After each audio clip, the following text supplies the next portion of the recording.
Bonjour à tous et merci à tous ceux qui se sont abonnés aux précédentes vidéos, notamment à ceux qui ont utilisé les liens situés sous celle-ci pour faire leurs achats, donc là notamment ceux de Noël. Ça m'a permis de compléter un petit peu le bundle pour ce test. Aujourd'hui, je voulais surtout faire cette vidéo pour que vous puissiez comprendre la différence fondamentale qu'il y a entre des boîtiers low cost, que l'on trouve pas cher et surpuissants, aux versions des fois pas puissantes du tout, mais qui ont la possibilité de lire certains contenus.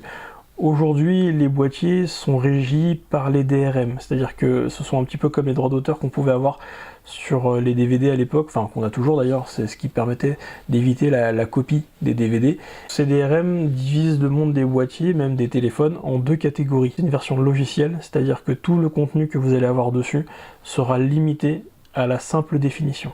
Grosso modo, si vous avez une box surpuissante, que vous avez une télé 4K, que vous prenez un abonnement par exemple chez Netflix en prenant le forfait Ultra HD, et que vous souhaitez regarder un film avec ce boîtier là, même si vous arrivez à installer Netflix et que tout fonctionne bien ou qu'il est déjà fourni avec, vous n'aurez jamais la possibilité de regarder votre vidéo au-delà de la simple définition, parce que c'est justement régi par ces fameux DRM.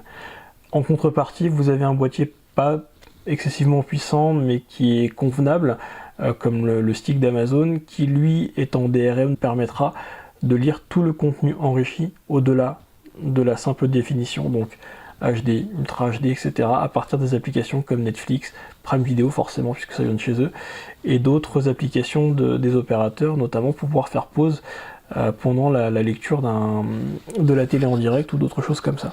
Il y a 3 boîtiers qui ressortent du lot. Il va y avoir dans un premier temps donc la Nvidia Shield qui reste le boîtier le plus puissant actuellement sur le marché, la stick d'Amazon et la Mi Box. Ça c'est vraiment les 3 boîtiers que j'ai retenus. Alors après il n'y a pas que cela, il y en a plein d'autres, mais c'est vraiment les 3 que j'ai pu tester. Ce qu'il faut comprendre aujourd'hui, c'est que si vous voulez utiliser votre boîtier un petit peu comme un boîtier multimédia ou comme un nouveau boîtier TV, vous serez limité par ces DRM. Sur les versions low cost, vous n'aurez jamais au-delà de la simple définition sur tout ce qui a trait à la vidéo à la demande ou même la vidéo en direct.